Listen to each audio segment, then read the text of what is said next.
Okay, mailbag.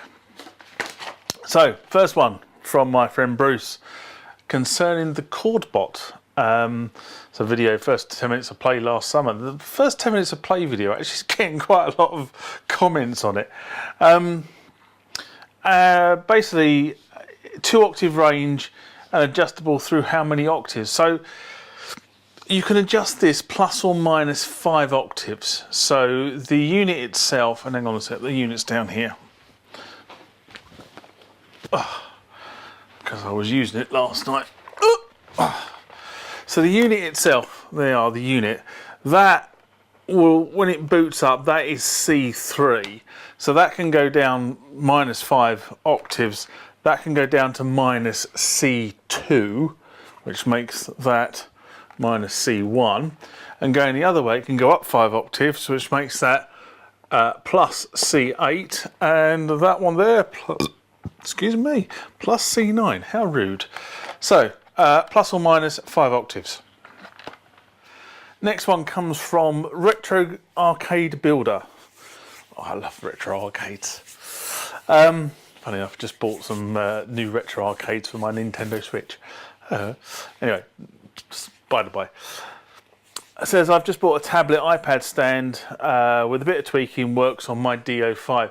Now, the thing about this is in response to Sunday Morning Rant Boutique to Stand or Lean, which was exactly a year ago actually, last April. The answer is yes, there are basically a number of solutions for these boutique devices. I've seen some really nice wooden pieces of furniture. I mean, they're almost pieces of furniture, but some beautiful wooden stands which take 1, 2 or 3 units. Polished sidewood, you know, sort of nice hardwood. Actually, very, you know, if you had boutiques on the desktop somewhere and you were working in that sort of environment, they would be really, really ideal.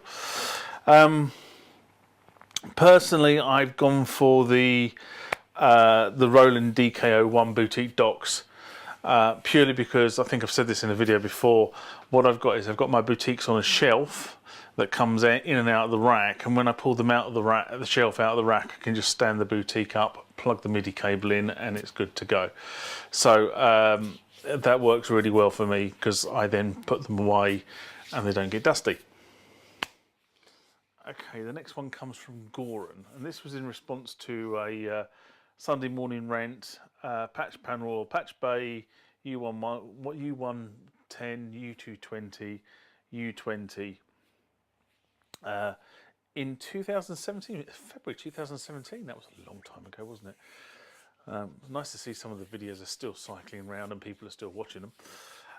And it says, I saw your video, I'm going to have to read this, and you show the U series that you own, so I have questions. How can you, in 2018, save your patches sounds from the 220?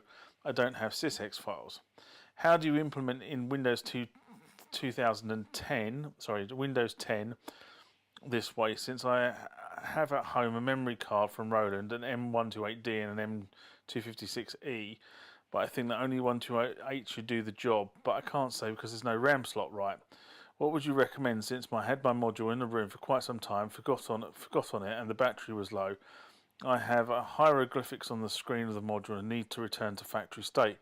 I have a friend that has U-220 and we can dump it through MIDI, but it will only give me his setup.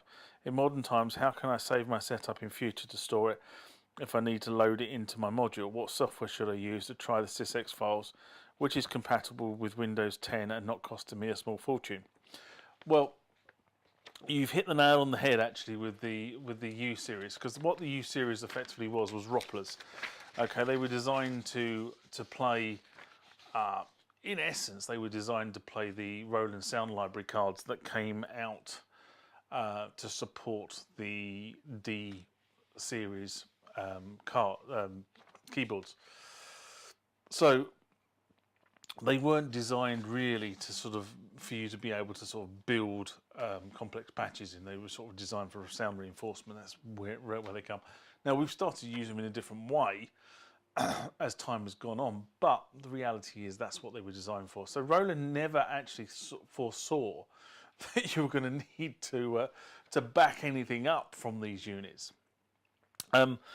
so they didn't give you the opportunity. So the fact that you have 2 Roland memory cards, unfortunately, in this point, is going to be completely worthless. It's not. It's a waste of time. Red herring.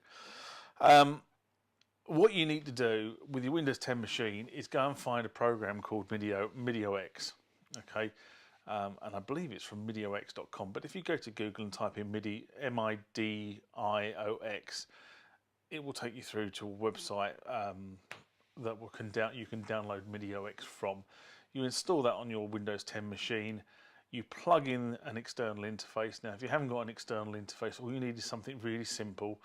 Now, I use a MIDI Sport 2 in, 2 out. Okay, very, very simple interface for doing my SysX backups and dumps. So you can use that. That should instantly set up because it's class compliant. So Windows 10 should recognise it. No, should be no issues with installing it. MIDIOX will find the interface, and then you can effectively put the U20 into a dump mode, and you can dump everything off the U20 into a SysX file, which you can then store away. And if you ever have to replace the battery or do some work on it again in the future, you can just restore the settings from there. Alternatively, there are some websites that do have the U20 factory restores. Again, with all this stuff, when you're going onto the internet, I have to put a caveat on it. You are going to the internet, you are going to download this stuff, make sure your virus check is up to date and all that sort of stuff. And you do it at your own risk, caveat emptor. But there are some sites that have the factory setups, and you can go and get those, and you should be able to reload the whole thing from there anyway. So hopefully that's answered your question. There is no simple answer. You can't just put a memory card in. Roland didn't think about that. And the last one from this section, from Stuart, in response to the Korg OASYS authorising the LAC and the mod engines in June last year, June 18. Good video. Are these upgrades and codes free? Thanks. So, with all the OASYS stuff, okay, yes, it is all free now, okay.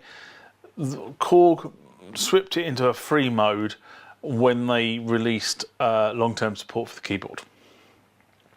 You do have to go to korguser.net, and you have to register your keyboard, and you have to, in order to register your keyboard, you need the unique ID from the keyboard. To get the unique ID from the keyboard, you have to make sure the operating system is above 1.1.1. I think 1.2.1 will give you the unique keyboard number. You effectively register that with korguser.net. Okay, then you can download the engines from korguser.net to and burn them onto CD. At the same time, you can bear with me. At the same time, you can then request the license keys from Korg. They will be generated and emailed to you, so you can then enter those license keys when you put the software on the machine.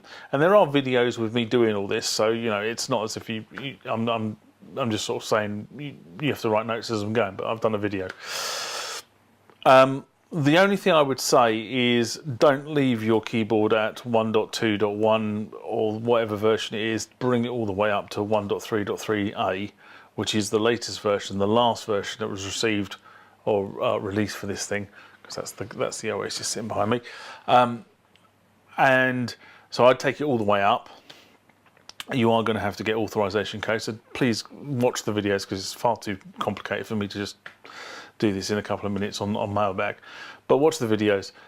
There is a playlist on my website with all the OASYS videos in it, and then you should be able to get all the engines for free and a whole raft of sound banks as well, because when you put the engines on the OASYS, it puts a whole raft of new sound banks on there as well.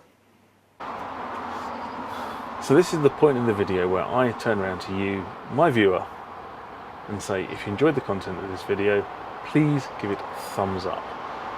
The way the Google and YouTube analytic engines work is that the more likes you get against a video, the more it gets promoted by YouTube and Google, and therefore more people with the similar interests to what you have and I have get to see this content. This channel is driven by my love of music technology. That's what it's called the Music Tech Guide for. If you've got queries, want to ask questions about themes or issues I raise on this channel, please do put your comments into the comment section below the video, and I will try to address whatever issue it is you've raised or whatever question you've raised. If it's something to do with me making future videos in terms of how to do something on a particular piece of equipment I possess, please feel free to say that as well. I can't promise to make videos on all the requests I get, but I do have a jolly good go at making most of them. Around about here is the subscribe button. Again, to do with the YouTube and Google analytic process, the more subscribers the channel gets, the more the channel gets promoted, and the more people get to see the content that you have obviously just watched. If you want to see my latest video, it will be in one of these two boxes on this side of the screen.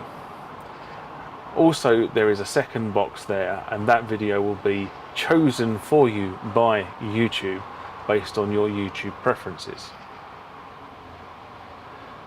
I look forward to the next time that we interact, and I do mean interact because I always enjoy reading your comments back to me. But for now, bye bye.